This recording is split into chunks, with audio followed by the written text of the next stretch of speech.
Hi, Namaste, and welcome to Drag Me to Heaven. This is a space where we discuss about drag and faith and how exactly it integrate. My name is Patruni Chidananda Shastri, aka SAS, aka Suffocated Art Specimen, and I am in conversation with drag artists, asking them about their faith, how they navigate faith and spirituality, and how they blend the idea of drag within. So, if you're new to this particular podcast series, please go ahead and listen to the amazing drag artists which I have interviewed so far. And if you are somebody who'd like to kind of share any kind of an anecdote or questions, you can always write to me at pcsas number 3 at gmail.com. Drag Me to Heaven is available in all streaming platforms, which includes Apple, Spotify, Google, YouTube Music, Savan, and more. So please go ahead and try to access it from anywhere you want. It's just in your fingertip. For today's conversation, I am in connect with Phoenix Raj, a drag artist from Nepal.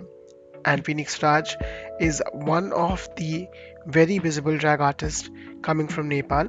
They are a drag king and they create Queer Honky-Tonk, a show which makes drag very publicly visible in Nepal. With this conversation, we are trying to dive in into the idea of how they navigated, created a space and hold it the space for a long time to kind of enhance the visibility of drag in their country. And I'm super excited to go ahead, jump into the conversation, and bring to you Phoenix Raj. Hi, namaste. My name is Patruni Chidananda Shastri, aka SAS, aka Suffocated Art Specimen, and I am your host for Drag Me to Heaven, a podcast where we talk about faith and drag and how we kind of bring both of them at one place. So today I have a very interesting artist from my neighboring country. Somewhere or the other way, I could call them as the pioneer of drag over there, especially in Nepal, because they were the first person whom I have kind of was able to follow and look. And their page, which is Queer Honky-Tonk, is something which dedicates the idea of queer art and through nature.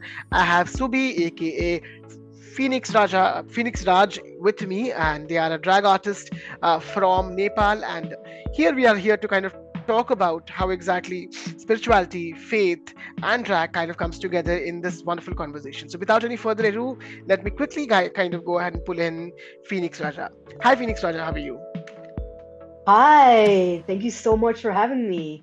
Yeah, I am Phoenix Raj, and I run Queer Honky-Tonk, which is just a platform for drag in Nepal. I brought drag at least in a more public platform, and I'm glad that I'm glad that it's making its rounds, that other people are also noticing outside of Nepal. That's really, really exciting as well.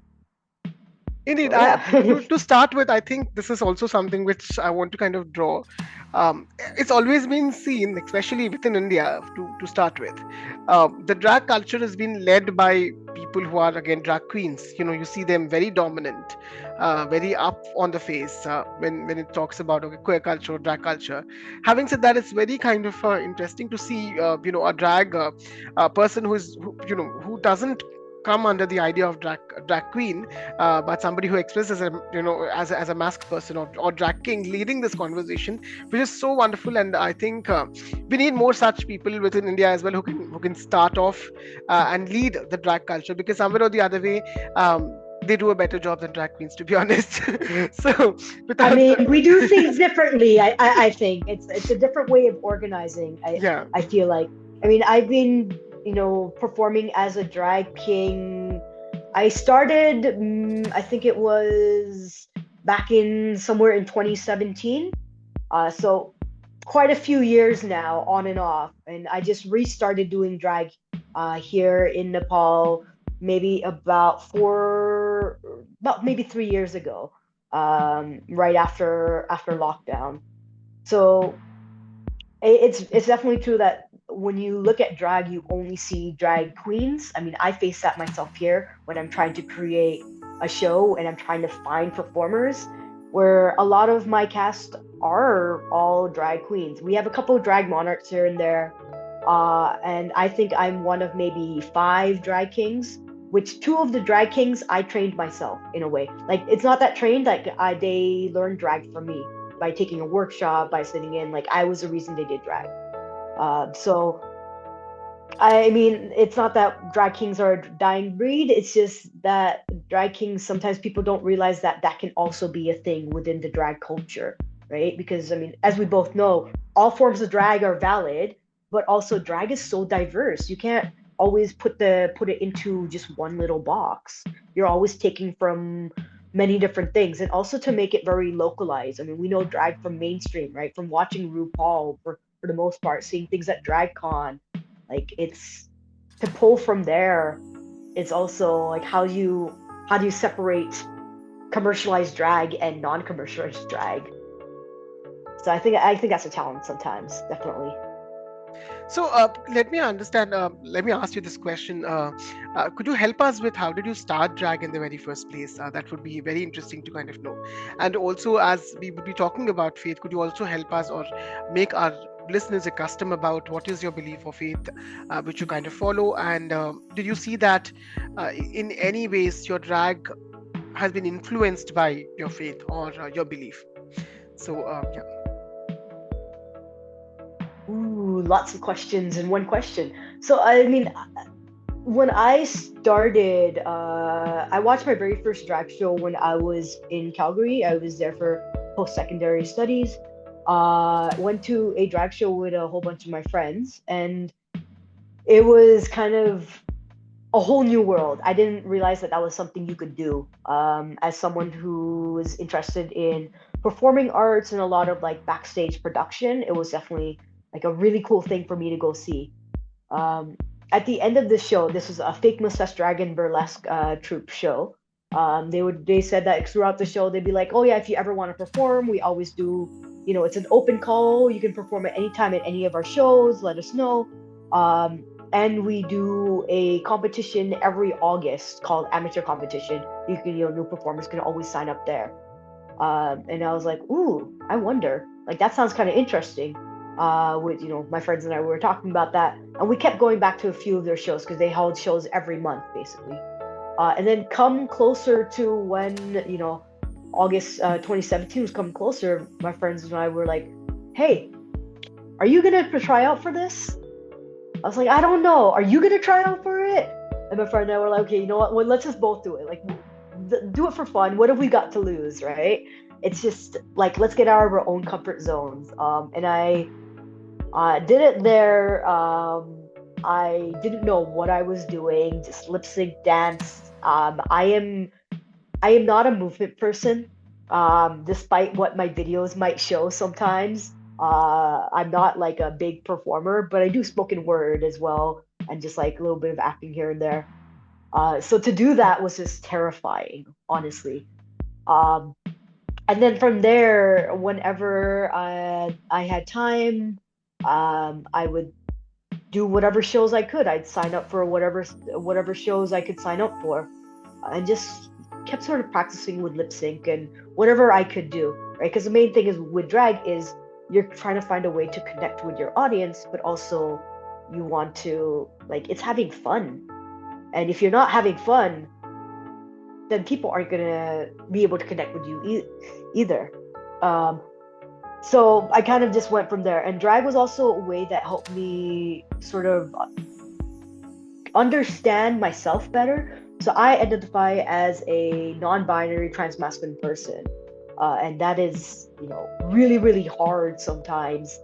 Just trying to fit in the middle of something. Like, what do you do? How do you act in society? How do you know, just perform yourself? Keep performing gender. And I didn't feel like I wanted to perform my gender all the time in my public life. So at the end of the day, it was kind of like, okay, well, how do I come to terms with my own identity when society tells you no? And I also had to kind of dig deep and look into, you know, my background and what does religion say, in a way. So I come from a Hindu background, Hindu faith background, and so there's a lot of stories in there of gender fluidity. But of course, sometimes not everyone grows up with all these stories of gender fluidity. You don't hear about shikandi in your everyday life, right? You know, about just about all like the gods, the goddesses, and like what they can do. No, we know that Shiva is a very feminine being, and because Shiva does dance, dance isn't seen as a very masculine form. So they're like, oh, well, how do I sort of go about this? Um, and I think that that's kind of a challenge sometimes, is in like everyday life. Like, how do I perform? I mean, when I perform my drag character, I mean, as a drag king, I'm not trying to break the stereotypes of society of what is supposed to be a man and what is supposed to be a woman. I'm literally just trying to be myself, but also in a more open, sort of fun way. Phoenix Raj in itself is a character where he does fun antics. You know, he does storytelling, dance, like whatever. However, he does things that the audience might not expect sometimes. Like, maybe dancing around a horse head, because why not? And it's kind of like an element of surprise sometimes. But then, as just an individual, as myself, as like Subi, I'm just literally just trying to figure out how to live day by day and spoke and like just exist in society, and just try to adhere to like cultural practices, and what I see and what I hear. So yeah. Great, thank you so much for sharing. And I think you spoke about how storytelling is a part of your drag, and that can be very visually seen. I've seen a couple of pictures of you in the Queer Honky-Tonk Instagram as well, where you are dressed up in something which is very aesthetic in its own nature. Um, we don't see that. We don't see that, and that's the rarity of which it makes your art even more special and connected to people, irrespective of boundaries, irrespective of spaces where we are kind of coming from. Now, the next question is: were there any kind of a cultural conflicts when you were creating drag, and how exactly drag is pursued or seen, especially within Nepal, and how exactly it's fitting into the cultural space of the country, and do they understand the difference between a trans person and a drag artist, and how it's been placed. For example, in India, we see drag more traditionally with traditional art forms. Like there is kuchipudi, where it's a dance form where men would dress up as women. They're given, irrespective, it's a cisgender, irrespective of the gender identity, they're always been given a very good pedestal treatment because they come from an aesthetic traditional art form. Whereas when I do contemporary work like drag or perform in a club or something like that, it's always been seen looked down upon. So again, it comes from the idea that it's a Western art form, not that of a grassroots Indian performance of Indian art. So I think that is a dichotomy which we have within the Indian society. I wanted to understand how exactly it's fitting in Nepal, and especially with the people around. So, I mean, personally, the way at least drag is being perceived when I've done shows or when I've, gone to Pride and like performed at Pride, uh, while some people definitely have questions of like, oh, you're dressing up and doing what exactly? Trying to be like another person? Like you're dressing up as a boy or dressing up as a girl? Like, what is this exactly? Cross dressing? I'm like, no, it's not cross dressing. It's having fun. It's an art form. People do this. Like, we're not doing anything wrong either while we're doing this. Um, but I think the general public, for the most part, seems to be accepting of whatever they've seen and whatever I do. I mean, granted, that doesn't mean that I definitely haven't run into a lot of people in society who targeted my work per se. But at least the people who I run into, who once they learn that I do drag, they're like, oh my god, that's amazing. Where can I go see a drag show in Nepal, sort of thing. And then I have to break their hearts and say, oh, I just had a show, or hey, the next show isn't for another few months, which is also, it's sad to break people's hearts that way. Um, but I think generally, I mean, I don't think society really would look down upon it per se. Maybe there are some people who might think, oh, this is wrong because they just see, anything against whatever religion teaches them, that you're born a certain way, you're made to do a certain thing, you shouldn't be doing something else. I do know some people in my own life that I've met that have been very like homophobic about when I talk about doing drag. It's like, yes, I've done this. They're like, how? How could you, like, are you part of that community? I'm like, oh, I guess this is my coming out. Yes, I'm part of this community. Do you have a problem with it? They did, but I mean, now they've come around, even if they don't fully understand what I'm trying to do. The hardest thing is always trying to explain to people, yes, I'm a freelancer and I do events for the queer community, and it's mostly, drag. So, all like the older uncles and aunties that you have in your life that are like, oh, what do you do for work, Bita? I'm like, um, events, things, like you have to make a choice of like, do you tell them exactly why you're doing the work you're doing, or do you just tell them, oh, I just do events for the community. I get asked to do gender panel discussions on soji issues. Indeed, So it's yeah, I yeah. think this is the same situation with me as well. So I do have people who kind of come into my space or my house, and there are relatives who kind of just show up without giving a prior notice. And while those things happen, my drag things are very laid out. Like you can walk into the room and you can see 6 or 7 wigs fluttered across.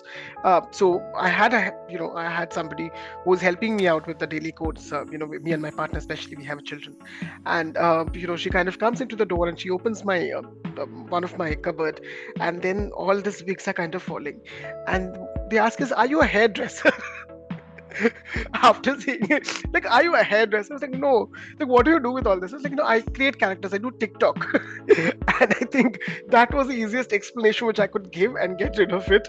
And sometimes it's very important as well, because we don't want to invest that much of time of explaining, and they're not anyways paying us to do a surgery training for free of cost. So I think that is a very smart move, to be honest. And I also wanted to understand, are there any specific cultures, or are there any specific rituals, or any kind of spaces where drag is seen as a medium of spirituality within Nepal, or are there any kind of spaces where people do drag but they don't call it as drag? Like, as I said, Kuchipudi is one of them. They do drag, they dress up, they create the exaggeration of a gender, but they don't call it, they call it with some other name. So I really wanted to understand and see if there is any such cultural context within Nepal as well.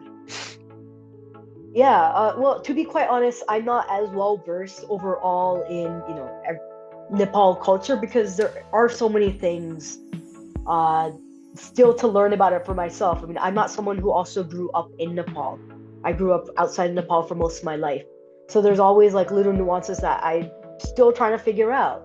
I do know that there are many cultures, especially indigenous cultures, that do something of like ritual dances that are mostly either non-gendered dances, or mostly these dances are performed by male individuals typically, right? So I right off the top of my head, I don't remember which are the types of dances they are, like, or which of the indigenous groups that do it.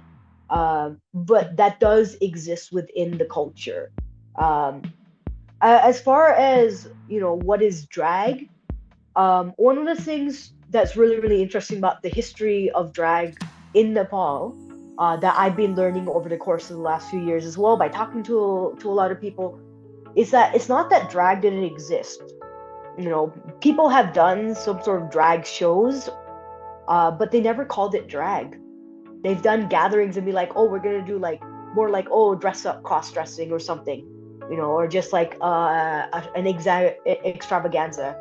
But they've never outright said, oh, it's a drag show. Because in the beginning, at least, going back all the way to maybe the mid 2000s, or something, early 2000s at least, from what I've heard, there was somebody just doing shows, and just like little gatherings for people to perform. And some of the performers there were literally like, oh, I have a wife and kid at home. Like, can you make sure that nobody knows it's me? Don't publicize me, don't take pictures, don't out me in any way. So that was really interesting to learn as well. I had this really wonderful conversation, um, when I got to meet Alok Menon, which we all know is such an amazing, South Asian like based artist, comedian, and they came and did a show in February, here, and I got to open for them, and which was, I didn't think, a dream I didn't know I have come true. Uh, to realize that within the first year of me starting Queer Honky-Tonk, that my platform was recognized enough by people that when they were looking for performers, they're like, hey, let's ask Queer Honky-Tonk if they want to perform, if they can get performers to perform. Um, and I had a conversation with them where they said that the last time they came, which was in 2017, they went to some event organized by Duke Blind Society and was talking to some people who said, oh, yeah, I identify as a drag queen. So in 2017, drag queens existed, but where were they performing? If it was not a public platform like the type I'm doing now. Clearly, people have been performing, but only been performing in, events at events run by organizations, or most likely, or just a friend's party or something like that. The first time I heard of anything called drag in Nepal was when Pink Tiffany back in June 2019 did hosted like a drag night or drag show in their space. Pink Tiffany is the only gay bar basically in Kathmandu, so that's also like a big deal for them. I wasn't here at the time, so I didn't get to go see it or and see how it went. But I had some friends who went and said that it was a very crowded space, so it was hard to see what was going on. But it was definitely a cool step at the same time. The next time I'd heard of anything of drag, there wasn't anything really happening drag wise. Uh, but the next time there was anything drag related, I felt for me at least, was when I performed drag at Nepal Pride Parade in 2022 June. I was the only drag king as well, and the only drag performer then that I remember of that. Because then the next year there were a lot more queens as well just performing, which I think some people didn't realize that that was even possible, that you could even perform. Um, so I think the way even drag is just being perceived is it was never called drag. They maybe called themselves something else, or they didn't have the words to be like, oh, what I'm doing is called drag. I had no idea. For some of them, it's just that they're doing it for fun. For some of them, it's just because it's also used as a stepping stone, right? Most of the drag queens that I know here are also trans women. So there's also like there's a correlation there as well. I mean, most of the drag kings that I know, like I mean, a few of them are gender fluid, some are trans men. I mean, some are just like they're just queer. And even with like some of the the couple monarchs that I know, the drag monarchs, I mean, they're very varied. Some are more femme presenting, some are masc presenting, but it's still a small community, at least within here. So thank you so much for sharing that, Phoenix Raj, and also something which I really kind of stuck with is like we spoke about how drag scene right now in Nepal looks like, and I'm trying to make a direct comparison of how exactly it's looking in my city of Hyderabad, because over here as well, what we see is there's a very less uh, you know queer women or queer mask people, trans-masc people holding spaces in drag in its own self, and somewhere or the other way majority of the spaces which are holded are either trans and non-binary people in its own nature. We don't see any other cis gay men holding space much, and I think that's also a kind of a common pattern. And somewhere you said they might not be knowing what exactly to call. And I think once we start using the word drag is when the entire revolution of drag starts. Before I kind of performed in Hyderabad, before that there were a lot of people who were kind of trying to dive in drag, or kind of we had sometimes person who was basically doing an anchoring or emceeing a particular event, and they started saying that, okay, I'm a drag queen. So those earlier nuanced conversations definitely started. Having said that, the boom and the recognition is when we we start using the word more prominently and more cognitively, so that it kind of dials into the, the the space around, and people start recognizing, oh, this is an art form.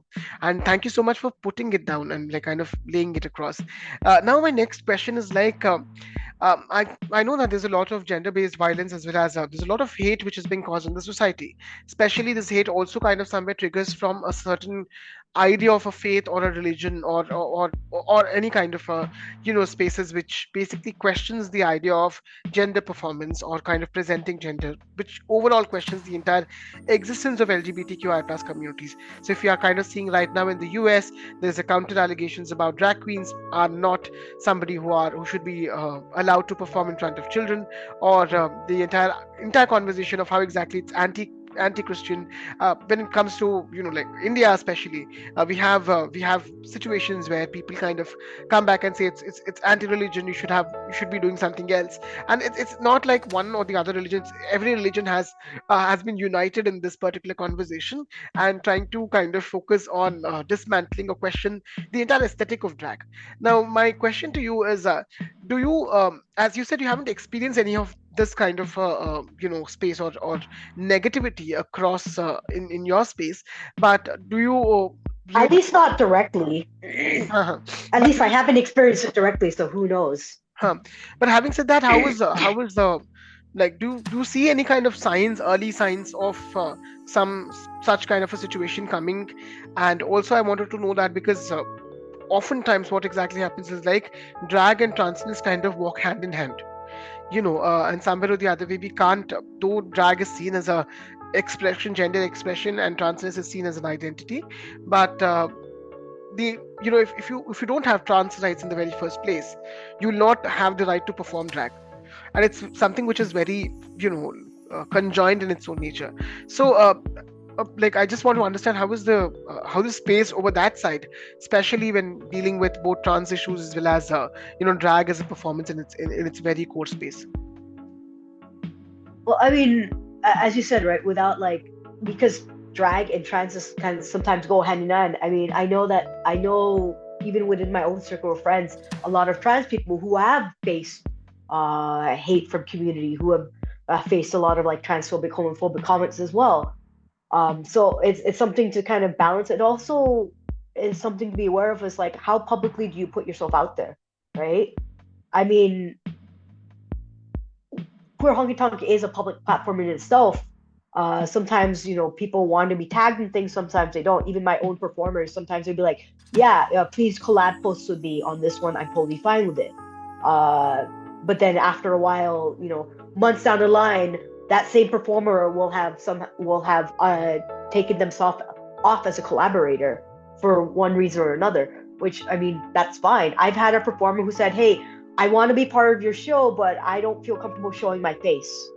Like, how can I give you something to put up?" I'm like, okay, that's fine. We can make a little drawing or something, just as a placeholder. If you don't want your face seen, we'll make sure you're not tagged. You'll make sure that you're not, anything that of you that is used gets either blurred out or just like you're not going to be in a photo in any way.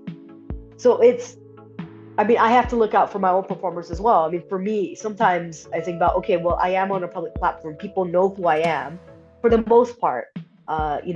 They usually don't recognize me without some of the facial makeup, which is quite funny. I literally had a conversation with someone who stared at me for a good half an hour and be like, "Where have I seen you before?" Before I was like, "Okay, well, did you see me at Pride? Maybe you saw me at one of my drag shows and didn't know it was me. Maybe you saw one of the posts of Queer Honky-Tonk come up on your feed," and they're like, "Yes, that's what it was." I'm like, "Wow, okay, cool. I guess I'm famous in that way." And so it's kind of, I mean, society as a whole, they're open to maybe some ideas, but the ideas of queerness they're not all open about. I mean, Nepal as a whole, while it seems like is very safe for a queer person, for the outside world, yes, but for the queer people who live in Nepal, there are rights that we still don't have.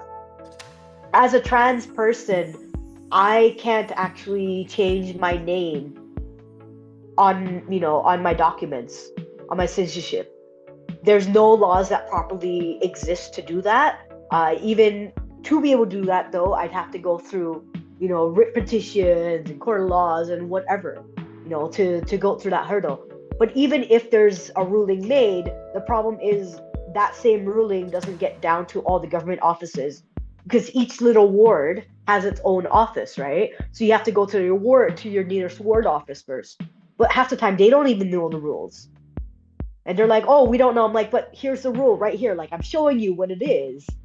And they're like, we don't know. Go to this person. I'm like, that's not fair. Or they're like, oh, you have to pay us some money.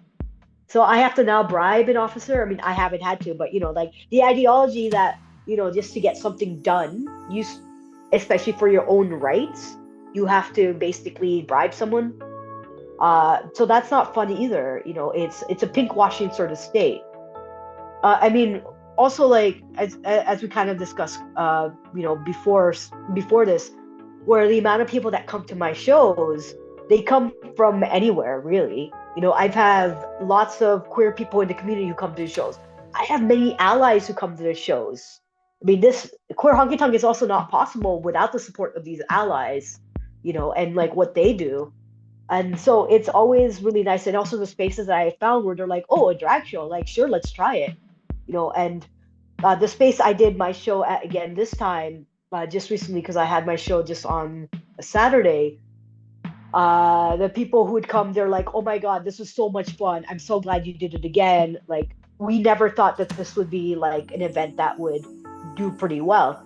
I have at least 100 some people come to my events, which I mean, I'd say that's a pretty good number for the most part. You get all things considered. It was also, a winter night. So when it's cold, people aren't going to come out late to an event, but it was still well attended to have 100 some people. So, I think it's also like what as an organizer or somebody who bringing people together, you know this is something which I'm again trying to reflect from my personal journeys. I've been curating drag events in Hyderabad because somewhere or the other way I thought it's a need of an hour, because unless and until I curate my own space, I would not able to let my art, at least for the first 2 to 3 years. And while I was doing it, one thing which I constantly realized is, like, the pressure of I need at least good people who are invested in my performance, or hooting for me, or kind of clapping for me whenever there's a slate or something which is happening. Those are more important than filling the entire room. And I think this when I did this entire stuff, like when I took the burden of kind of getting tickets, etc., all that kind of stuff, it made it so easier as well as so fulfilling to kind of achieve and see the art flourish. So I think even in Hyderabad, we don't have much spaces which are again queer friendly per se. These are all spaces which are either run by a cis person, etc., and we take it on a very predominant conversations which we make, so that we could show them that okay, it's a queer friendly space, etc. And they see it as a business mhm. model as well. Queer people have a lot of money here, and somewhere or the other way, when they go ahead and take a coffee and come for an event, and queer events bring more people than the regular events, to be honest.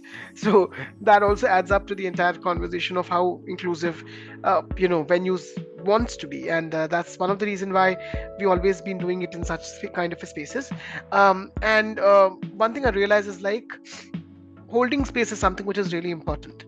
Now, with my age, no, I'm not that age. I'm 33. I'm turning in the next 3 days. But with that kind of an age, Hey, we're and the same age. yeah, 3 more days to go. I have a birthday on 25th of December. So in the next 33, and then that's the time when I realize, oh, shall I really agitate people to come for an event, or shall I just leave it like that and see if they kind of understand drag? So I think this is a very new, very uh, lived experience which we as an organizers get. Somebody who's performing and kind of going ahead and creating a organized communication. Now, my previous conversation, which I had, earlier, with another trans-masc person who's also into drag, was that we don't find references or history of trans-masc people at all within our own spaces. Like, either it's specific to drag, or is it specific to the lived experience of trans people across in the country. There are less to no references which are being there, especially within culture and faith as well. We don't have very direct examples whom we can kind of pick and lead our lives in a far more better way. Who was your if I could say, your inspiration, or your point of reference, or somebody whom you have looked up to, who made you kind of walk in this path of drag? And if you have any kind of a favorite drag artist whom you would like to kind of share over here, whom you believe that they need more visibility, please do that as well. That would be more than happy. We'll be more than happy to listen to them and kind of follow them, and also like how that helped you in crafting Phoenix Raj. Sorry, I'm calling you Raja. No, not Raja. Raj. I mean, it's the same root, right? Uh, I mean, to be quite honest, just within just like my faith thing, I don't think my faith has really influenced my drag as much. Rather than maybe some cultural aspects might have, like, or at least I try to find cultural aspects somehow. I mean, I brand myself as some type of the hashtag saying, "Oh, Desi drag king," or like the queer, like Desi South Asia. But then the only thing Desi about me feels like the fact that I'm from Nepal, because I'm not always in tune with all the cultural things and cultural nuances. When I'm doing my numbers, I'm not always performing a Nepali number because it takes as you know, it's also takes a lot of effort to find a song that you feel that your drag character can relate to and can perform, and that fits sometimes the vibe of the show that you're going for. So in that case, I don't think there's really anything or anyone that is influenced in my drag in that way. But at least as like a person, and as myself with my identity as being, stepping into my identity as being a non-binary trans-masculine person, that was something that took a really long time for me to finally accept. Um, and something finally clicked with me in religion, was when I found these stories of gender fluidity within Hinduism, of reading about the divine feminine, divine masculine, reading about these characteristics of what does it mean to be male, what does it mean to be female, right? And reading these things from taking a religious studies course, which I feel like it's really sad that a university course had to teach me about my religion, instead of me having been brought up on it myself, by maybe I was taught this and maybe I wasn't, who knows. But I only remember learning about gender fluidity in Hinduism by having to find information for a research paper in this one religious studies course I was taking. Um, and understanding that there are ways that, in the Mahabharata and like Shikandi, how Shikandi even existed, you know, where the yaksha basically was like, okay, you want to be a man, I will give you my form and I will take back yours. However, you're gonna be at death, you're still gonna be back to a woman. I'm like, oh wow, that's very poignant, because it makes also think of, within trans culture, where no matter how much you socially transition, no matter how much medical transitions you might do, sometimes people are still going to look back to you at your roots, only for your roots of what you were before that transition. Which is like, oh, that sucks. What about everything I have done? It's like they're always like, oh, formerly this person here, dead name this. I mean, that's not helpful, when you're trying to live your life. So I think in that way, it's kind of in my own life is seeing, oh, Shikandi has existed, so I can exist. There's literally a line. I don't know where it exists in the scriptures. I just know that it's in the Veds somewhere, where the line goes, something like, Vikuti ivam prakriti. All that is unnatural is also natural.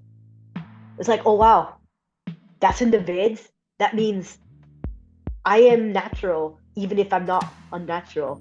All that exists, even if you think it's not. It's in the matter. And when I learned that, it was like mind blown. Like, it makes sense.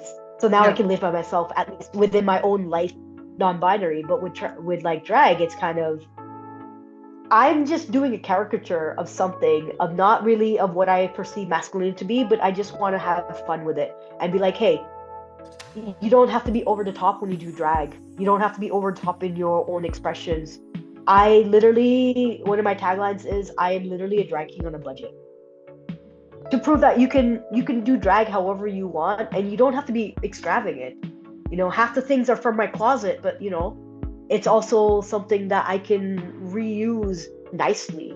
Bomber jackets and things like that, just regular jeans, regular sneakers that aren't fancy but are practical, things that are practical, that really doesn't take as much effort because it's for fun. You have to have fun when you do it. If you don't have fun, why are you doing it, right? I really love the tagline which you said, drag in a budget. So I call myself as a trashy queen because I use trash, or sometimes pick up sarees from my partner or my mother or my sister and use it, like reuse it too much to the extent of people started calling me a sari queen, or somebody who's very middle class in its own nature, which is very good, Yeah, but you kind of look way. amazing. No matter what you do, though, you do look amazing. And you also spoke about the intricacies of how religion is also something which is affirming when it comes to queer existence in itself.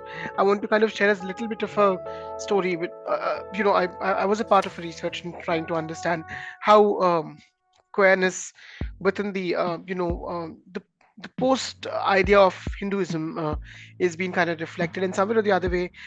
One of the only narrations which I see for a trans-masc person is the idea or the story of Chitrangada, who is again from the northeast of India, which is Manipur, where Chitrangada was born as a female but was perceived as a man because that kingdom doesn't had anybody who was a king, so they have to kind of transpose themselves into a man so that they can rule a kingdom. And they meet Arjuna, who is again one of the Pandavas from Mahabharata, and Arjuna falls in love because of his masculinity, because both of them went into a war, and they marry each other. There's also a story of transition where Chitrangada wants to be converted or kind of bring out their femininity out of their body, and whereas Arjuna is like, I don't need that, I just need you to be you. So I think that's only context which has been given very much, which I kind of see it in the mainstream conversations of Hindu culture. Having said that, there are avenues like there's a Manipuri dance which happens where always Krishna is performed by a woman, and so on. There are other cultural contexts as well where drag is a part of narrations where women perform the male roles. That's also been very commonly seen. So thank you so much for bringing that up and having sharing it with us while we're also having a conversation on religion and faith. Now, my question to you is, what is that one advice or one anecdote which you would like to share it with the younger audience who might be listening to this from both the countries, where they want to kind of pursue drag, or somebody who's having a conflict with their own faith or identity in its own nature? What is that one thing which they need to consider before stepping into this? Hmm. One piece that, for someone maybe pursuing drag is if you have, an idea, especially with like if you're struggling. Let me start that thought again. If you're lost with your own identity, whether it's because you're just recently questioning, coming out as trans or just queer in general, performing arts is just the best way, one of the greatest ways, honestly, to really, really delve deep and understand what's happening sometimes. I would not be where I am today if it wasn't for the fact that I took drag and pushed a step forward. I think to just take the plunge. Every time I try to recruit people for my drag shows, and people are always saying, "Oh, but I've never performed before. I really want to, but I don't know what to do." I always tell them, "Look, sit down with me if you're trying to understand what it means to be drag. You have seen me do drag. I don't know what I'm doing half the time. You don't have to know what you're doing. If you want to perform and create a character, and you should just do it. Uh, Sometimes doing that little step will open doors for you in ways you never knew. One of my drag kings, I call them my son because of course it was they came to a workshop I did on drag, and I was like, "Do you want to perform, maybe?" And they're like, "Okay, fine, I'll perform." And every time, whenever they're able to for shows, they come out and perform, and they're always it blows me away where it gives them a platform, lets them have fun, lets them explore something. For anybody who's like newly like coming out and trying to figure out, well, how do I be somebody? A lot of people will keep telling you no in your head. Stick with that little voice that says, no, yes, you can keep going. Yes, you know what you're doing. Yes, you know what's happening. It will take a while, I'm not going to lie, but at the end of the day, you will find a community that understands you and who's willing to support you continuously. Without our communities, we wouldn't be where we are today either. Where we are right now, even here talking here, right? It takes some time. I mean, even when I first started doing drag, some of the drag kings, drag queens, and burlesque dancers who I met through this drag troupe, lifelong friends. They're if it wasn't for seeing what they were doing, I wouldn't know what I'd be doing right now either, because they literally redefined what it meant to do drag. Drag didn't have to be just one thing, all right? And this is something that keeps coming up for us within conversation of, well, how do we define drag? What do we see that is drag when we're thinking of people trying to understand it, like, oh, I'm a drag king or I'm a drag queen. I'm like, okay, what is drag for you? Drag is a performative art style, right? And it's a performative art style that basically takes the qualities of femininity and masculinity and exaggerating them in some way. If you are doing that, you are doing drag.